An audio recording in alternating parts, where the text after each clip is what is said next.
Hello, BookTube. If you've been watching my channel lately, you know that there's been a phenomenon going around. Has Steve read it? This is the second season of BookTube little mini phenomenon created by Matthew at Maybury Book Club, where he takes a few books down off his shelves and wonders if I've read them all. As simple as that. And by extension, what I thought about the ones that I did read. And he asked that question, and a whole bunch of other booktubers asked that question a few years ago. And it became Has Steve Read It? The Has Steve Read It challenge, where you win a point, in this case, a little schnauzer head, a bean, for every book you pick that I haven't read, following a few rough outlined rules. 8 books, for instance, books that are in English or have been translated into English, and books that have a chance, with a chance that I've read it. All of us who are diehard readers have read things that you can be absolutely sure no one else has read.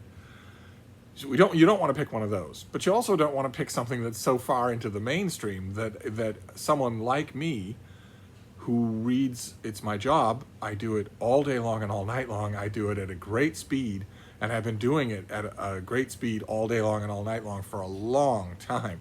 So if you pick a book that's too far into the main roads of navigation, what you have done is a facepalm, which is a book where it just doesn't seem conceivable to me that you could think that I wouldn't have read it.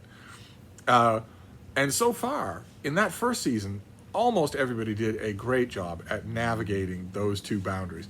And then time passed, a year or more, and then Daniel at Guilty Feet revived Has Steve Read It for season 2. And it's proven in season 2 even more popular than season 1.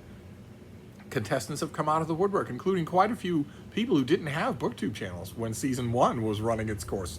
So, just like with season 1, I sort of decided that I would make a response video to every single person, except for, in season 2, there have been a couple of people who made 16 or 20 book choices, and that, I think, these things tend to go long anyway, so almost everybody. But whether I've made a response video or not, the suggestions, the book lists that have tended to come up have been so fascinating. Books taken from the lower shelves, from the fringes of your collection, that don't get their time in the BookTube sun, except for this kind of challenge. It's been so much fun to me, not only to poke fun at the rest of you and have the rest of you poke fun at me, but also to get recommendations, to get books from my TBR that sound really interesting, that your own passion, your own off-the-byway passion has made to sound interesting. So we've had many contestants so far in Has Steve Read It Season 2, and out of a potential 8 beans, the highest that we have gone is 4. We currently have 2 people sharing the top spot at 4 beans, 2 winners.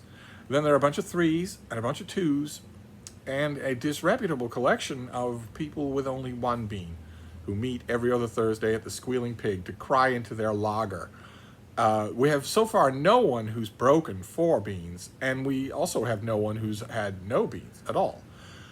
So it's been a lively season, and we have a few more contestants. I get the feeling, just organically speaking, I know that a lot of you are enjoying this. I certainly am enjoying it. A lot of you are hoping that it never ends. But I think these things are organic, and I'm getting the feeling that season 2 of Has Steve Read It isn't going to last much longer. But we do still have some contestants, and today we're doing Bookworm Adventure Girl. The Bookworm Adventure Girl has taken a page from a few other entries, not only for Has Steve Read It Season 2, but also for Season 1, by sniffing out what could be a potential Achilles heel, Trojan horse, backdoor to victory. And that is the United States' well-mannered cousin to the north, Canada. Canada, for those of you who have never been there and who never hear about it because they're never in the international news, Canada has literature of its own. Canada has Canlit. And quite a few really good books have come out of that tradition. And Jolene has decided to concentrate on Canlit for her own entry in Has Steve Read It Season 2. Now, is this going to be a path to victory? Some of you will remember one very brave booktuber who made his very first booktube video, joining in this challenge, specifically going for a lot of Canlit. It didn't lead him to victory. Will the Bookworm Adventure Girl have more luck? Let's find out, shall we? So the first one that she picks is Rush Home Road by Lori Lansens, and it's a no. And once again, as I've said so many times in these videos, her description of it makes it sound really good, makes it sound like something that I want to read. I will now keep an eye out for this and, oh God, at least 4 dozen other books that I've encountered. Then the next book is The Way the Crow Flies by Anne-Marie MacDonald, who is, as Jolene points out, that this author is more famous for Fall on Your Knees, which is a novel that every book club in the country read at a certain time about 20 years ago, 30 years ago. And I did too. I read it too. I found it to be heavy-handed, overwrought, just dark and portentous in a very literary way. But it did leave me curious. I thought it was technically very sound, and that left me curious. So I did read this book, The Way the Crow Flies. I went and found it. I don't know that Bookworm Adventure Girl was making any qualitative judgments, but I think this book was better than the book that won this author fame and fortune. I don't know if it's an earlier work or a later work. I'm not all that familiar with this author, but I couldn't resist reading some other book, and so I read this one and liked it. So that's a yes. The next one is Up and Down by Terry Fallis. Now, Terry Fallis does not have a following in this country, but this was too tempting for me to pass up.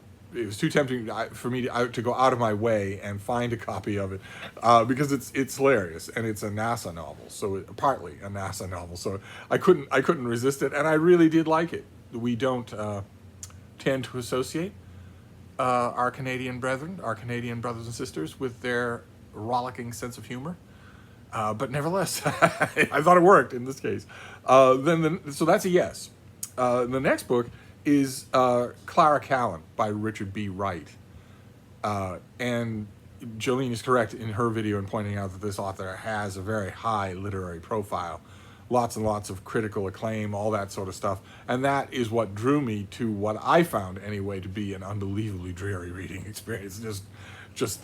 I read the book because I had been told, a lot of people had told me, this is a serious work of literature, this is important, this may endure. It may endure, but it may even have been serious, but it didn't do anything for me. So it's a yes, but it's not, for my case anyway, a recommend. Not that I mean to dampen the candlelit cause, but then the next book is The Red Chesterfield by Wayne Arthurson. And once again, the Bookworm Adventure Girl's description of this book made it sound fantastic. I have not read it. I don't think I've ever even seen it. I'm not sure that it's had an American publication, and maybe it came out after I stopped going afield and started to concentrate on American-only publications. One way or another, I now want to read it. If I were to find a copy of it, I would, in a used bookstore, I would snap it up. But it's a no. And then the next one is Midnight Sweatlodge by Waubgeshig Rice. Jolene says that the Canadians refer to him affectionately as Wob. I haven't read this book, and the impression I get from her video is that this is an entire literary sort of atmosphere and radioactive wavelength that I know nothing about, and that maybe I would like to know something about. Certainly, I have participated in sweat lodges. They are not for pikers. They are not people who have never experienced the sweat lodge often think, well, I've been to the sauna at my gym. That's not the same. They're not for pikers. I don't know how much this has to do with that, but it did sound interesting. But it's a no. And then the next one is Halfbreed by Maria Campbell. And this is actually one on the list here that I have heard a lot about. I've had a lot of people tell me this is actually an important work, and an important work of Canadian literature, and also of Canadian cultural reckoning. And that all sounds really intriguing, but it's a no. It's never crossed my path. I'm not sure that Halfbreed has ever had an American publisher.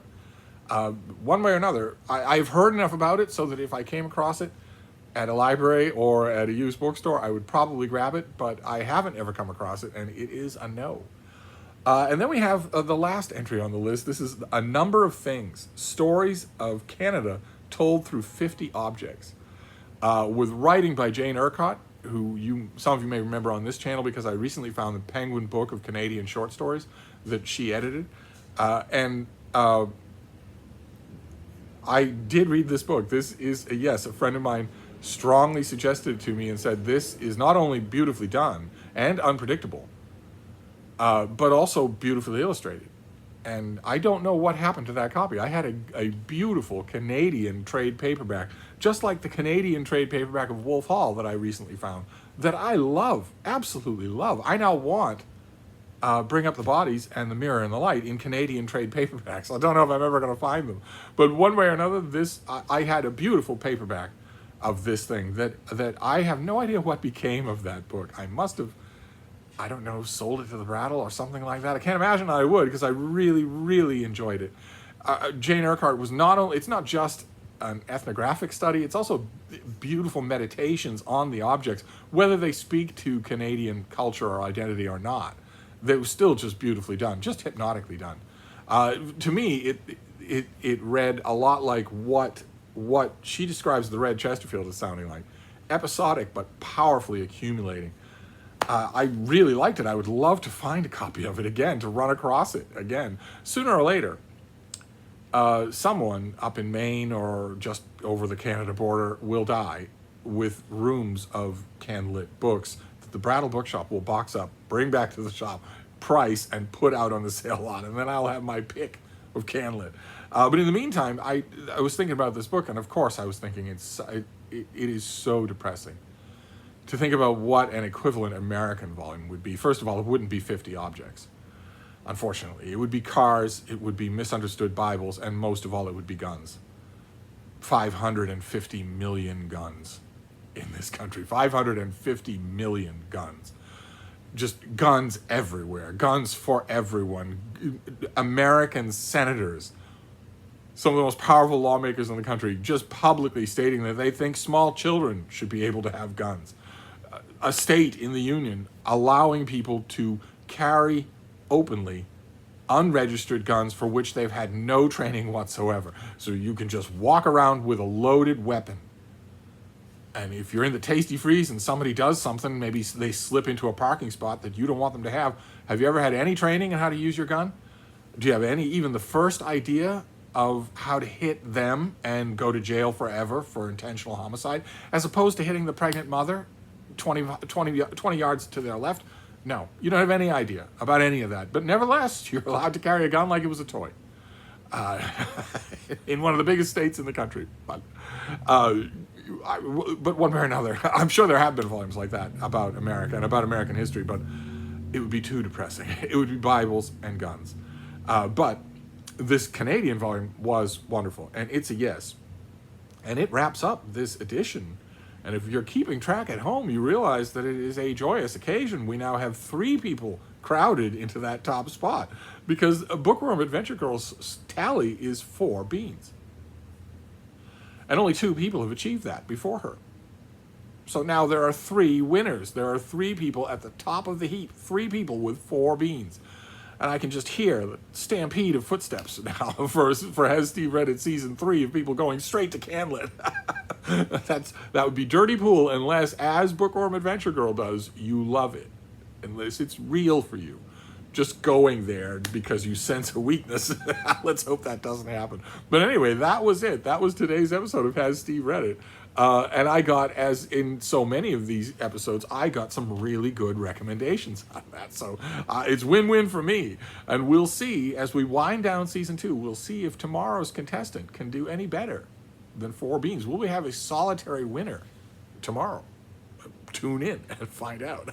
Thank you, BookTube.